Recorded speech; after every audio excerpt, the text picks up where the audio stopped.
Hello అండి. అందరికీ అనుకోని ప్రేమ కథకు స్వాగతం.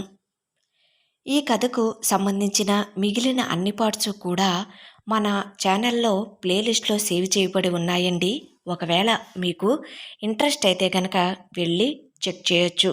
మరొక చిన్న రిక్వెస్ట్ అండి. ఈ కథను పూర్తిగా వినిన తర్వాత మీకు నచ్చినట్లయితే తప్పకుండా లైక్ చేయండి. అదేవిధంగా సబ్స్క్రైబ్ చేసుకుని మన ఛానల్ని ఎంకరేజ్ చేయవలసిందిగా మనస్ఫూర్తిగా కోరుకుంటున్నానండి. మరిక ఆలస్యం చేయకుండా కథలోకి వెళ్దాం. ఉద్యోగంలో చేరే మరుసటి రోజు ఉదయం 6 గంటలకు అల్లారం మోగుతుంది. అల్లారం శబ్దం వినబడిన వెంటనే మొహం మీద ఉన్న దుప్పటిని తీసి అల్లారం ఆఫ్ చేసి పరుగున వాష్రూంలోకి వెళ్ళి ఫ్రెష్ అయి వస్తుంది. ఛాయాకి ఆఫీస్కు వెళ్ళటానికి చాలా ఆతృతగా ఉంటుంది. కొత్త ప్రదేశం, కొత్త వ్యక్తులు, కొత్త పని ఎలా ఉంటాయో అనే భయం, కుతూహలం కూడా ఆమెలో ఉంది. అయినా నేను ఎందుకింత భయపడుతున్నాను? డేటా ఎంట్రీ నాకు కొత్త కాదు కదా అంటూ తనలో తాను ఆత్మవిశ్వాసం నింపుకుంటుంది. Parrot green colour umbrella dress వేసుకుని హెయిర్కి చిన్న ఫ్లక్కర్ పెట్టి తన చెంపను తాకేలా చిన్న ఫంకును తీసి ముందుకు వేసుకుని దేవునికి దండం పెట్టుకుని తన రూమ్ నుండి బయటకు వెళ్ళి హాలులో తన కోసం ఎదురుచూస్తున్న కుటుంబ సభ్యుల ముందు నిలబడుతుంది. నాన్నమ్మ, నన్ను ఆశీర్వదించు అంటూ సుగుణమ్మగారి పాదాలపై పడుతుంది ఛాయ.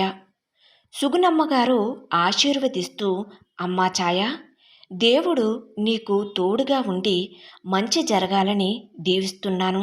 ధైర్యంగా వెళ్ళు. నీ తెలివితేటలతో అందరినీ ఆకట్టుకో అంటుంది. పక్కనే ఉన్న గిరి, అవును, నీ తెలివితేటలే కదా నానమ్మ, అక్కకు కూడా వచ్చాయి. అక్క, దయచేసి నీ తింగరి తెలివితేటలు ఎక్కువగా అక్కడ ప్రదర్శించకు అంటాడు. ఒరే బడవ, ఎప్పుడు నాకు నా మనవరాలి మీదనైనా నీ కళ్ళు? దొంగ సచ్చినోడా అని తల మీద ఒక మొట్టికాయ వేస్తుంది. అబ్బా నానమ్మ, నొప్పి, తాతని ఇలానే లేపేసినట్టున్నావు అంటూ తలను రుద్దుకుంటూ అంటాడు గిరి. ఒరే ఆపుతావా అని బెదిరింపుగా అంటారు సుగుణమ్మగారు. నువ్వు కొంతసేపు నోర్ముయ్ అని మందలిస్తుంది యమున. ఛాయా, నీకు ఏమైనా కావాలంటే అడగడానికి సంకోచించకు. నీ పనిని శ్రద్ధగా చెయ్యి. అందరితో మర్యాదగా ఉండు అని జాగ్రత్తలు చెబుతుంది యమున. ఛాయా, నువ్వు మా గర్వకారణం తల్లి. నీకు ఎలాంటి సమస్య వచ్చినా మేమున్నాం. నువ్వు ధైర్యంగా ముందుకు సాగు అంటూ భరోసా ఇస్తాడు ప్రసాద్, ఛాయ తండ్రి. చాలా థ్యాంక్స్ నాన్నమ్మ. అమ్మా, నాన్న, మీ ఆశీర్వాదం నాకు కొండంత బలాన్ని ఇస్తుంది అని తన సంతోషాన్ని వ్యక్తపరుస్తుంది ఛాయ. అమ్మా ఛాయ, నువ్వు ఆఫీస్కి ఎలా వెళ్దామనుకుంటున్నావు? ఆటోలో వెళ్తావా లేక బండి మీద వెళ్తావా అంటుంది యమున. హా అమ్మా, నేను బండి మీదనే వెళ్దాం అనుకుంటున్నాను. ఆఫీస్ దగ్గర చాలా పార్కింగ్ ప్లేస్ కూడా ఉంది అంటుంది. బండి మీద వెళ్తే ట్రాఫిక్లో ఇబ్బందిగా ఉండవచ్చు. అయినా ఫస్ట్ డే కదా, సమయానికి వెళ్ళకపోతే బాగుండదు.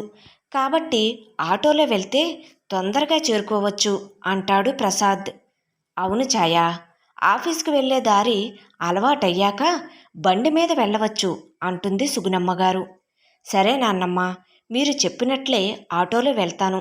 రేపు బండి మీద వెళ్తానులే అంటుంది. సరే ఛాయా, జాగ్రత్తగా వెళ్ళు. సమయానికి ఆఫీస్కి చేరుకో అంటుంది తల్లి. సరే అమ్మా, నేను వెళ్తున్నాను అని ఛాయ ఆటోలో ఆఫీస్కి బయలుదేరుతుంది. ఆమె మనసులో నిన్ననే సీఈఓని కలిసి ఉంటే బాగుండు. అతడు స్ట్రిక్ట్గా ఉంటాడా లేక రఘు సార్లానే ఫ్రెండ్లీగా ఉంటారా? ఎలాంటి వాడో అర్థమై ఉండును. ఇప్పుడు ఈ టెన్షన్ కూడా లేకుండా ఉండును అని అనేక ఆలోచనలు ఆమె మనసులో తిరుగుతూ ఉంటాయి. అనుకోని ప్రేమ కొనసాగుతుంది. కథ నచ్చినట్లయితే తప్పకుండా లైక్ చేయండి. అదేవిధంగా కథ ఎలా ఉంది అనేది కామెంట్ సెక్షన్లో తెలియపరచడం మాత్రం మర్చిపోవద్దు. Thank you.